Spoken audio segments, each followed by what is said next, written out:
Hey, my babies. So when I first got on this app, I told a story, and judging by the events and the energy of the last few weeks leading up to the eclipse, it is high time that I retold it. So when I was younger, my mom and I went thrifting. I was probably about 6 or 7, and she bought me a box set of the Tales of the Arabian Nights. I was always very much a bookworm, and I loved them. But there was one story in there in particular that I'm not going to say it changed my life, because again, I was 6 or 7. I didn't need some big life change, but it definitely shaped me into the woman that I am today.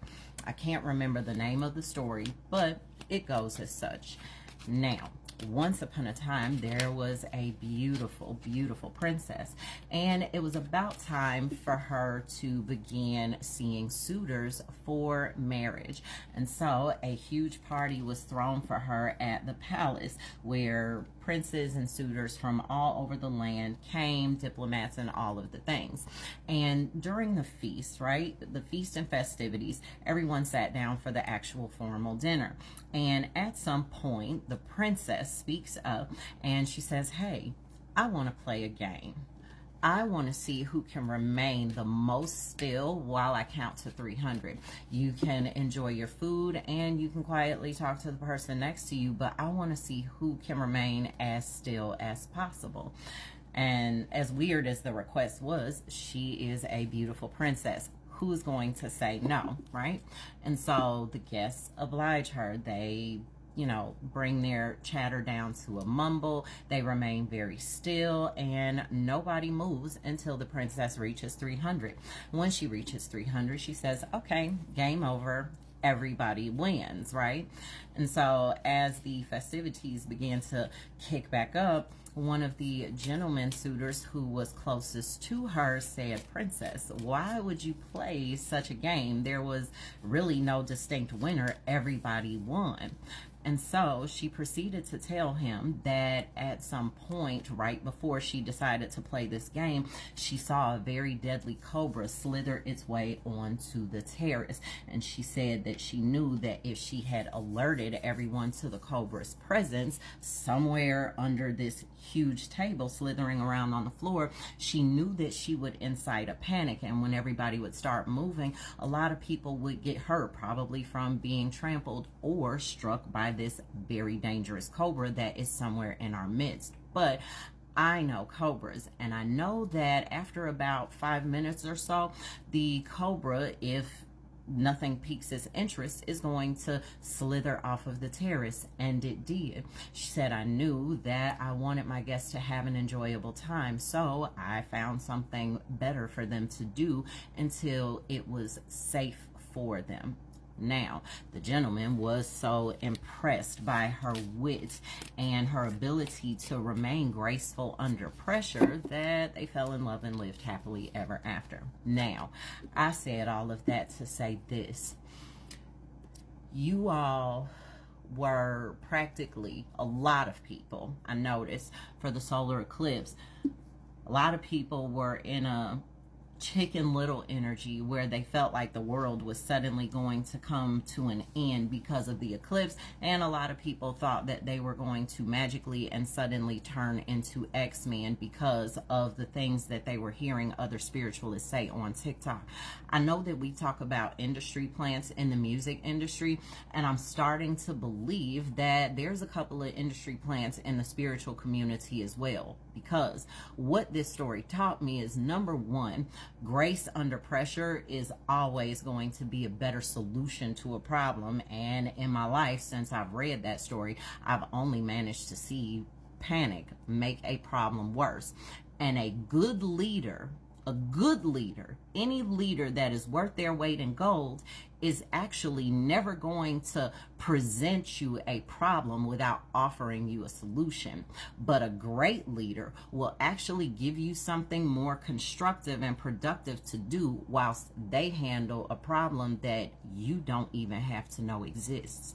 So I want you to ponder and sit back and reflect.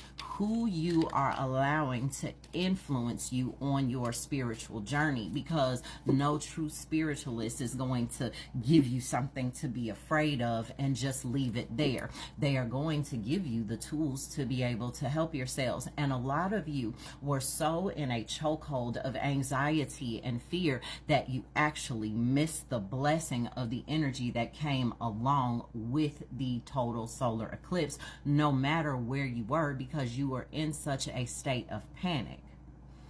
An extreme emotional state and logic cannot exist in the same space. And get ready for this one, because this one may make some of you all angry, and I'm not really going to care, because honestly, one of the most important parts of your spiritual journey is being able to take accountability. A lot of you all, before you started your spiritual journey, your life was in chaos and you experienced a lot of traumas. You came over here and wanted to start a spiritual journey thinking that the magical solution was going to be in a natal chart reading or some crystals or something like that. And that bypassing has gotten you in a state to where as you are translating that same need for chaos over into your spiritual journey, and you have refused to do the groundwork that allows you to be able to have the intuition and discernment to be able to know what to receive and what to completely throw away. And also, you refuse to do the foundational work that would lead you to the realization that the power that you're looking for is right inside of yourself. And because of that bypassing, you are still looking for someone or something outside of yourself to hand that over to.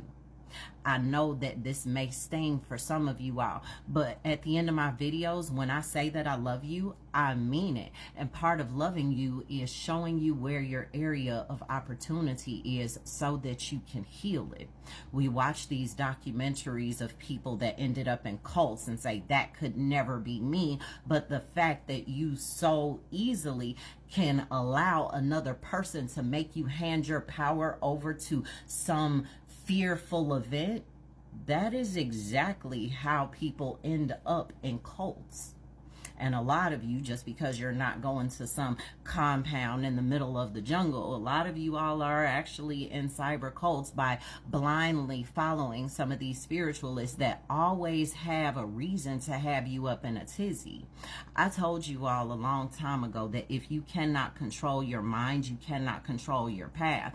And all of these government conspiracy theories, do you all not realize that some of the most detailed information and techniques of manifestation and unlocking your superpowers was at one point in classified CIA and FBI documents, that some of them have been declassified? So you don't think that maybe, just maybe, they planted some spiritualists into this industry to make you be fearful so that whatever they are doing behind the scenes can penetrate? Everybody was like, oh my God, CERN is doing this, NASA is shooting rockets into the moon, and oh my God, it's gonna unleash hell on Earth. The way you all acted over this solar eclipse should be studied, and in fact it probably was, because there are scientists and parapsychologists that actually measure the aura or the frequency of the global consciousness. So yes, there is a thing called spiritual warfare, but the vehicle to making it work is psychological warfare. And as a collective, a lot of you fumbled the ball.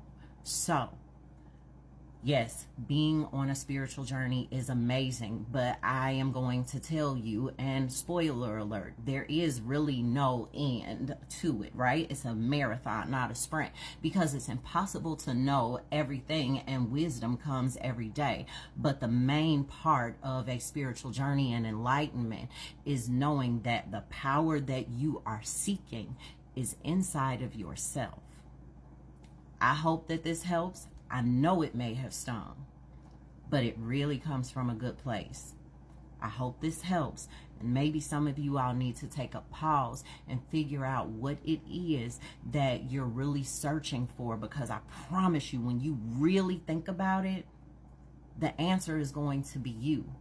So rethink who you're following and find someone that is going to help you unleash your greatness, because that's the purpose of a spiritual journey.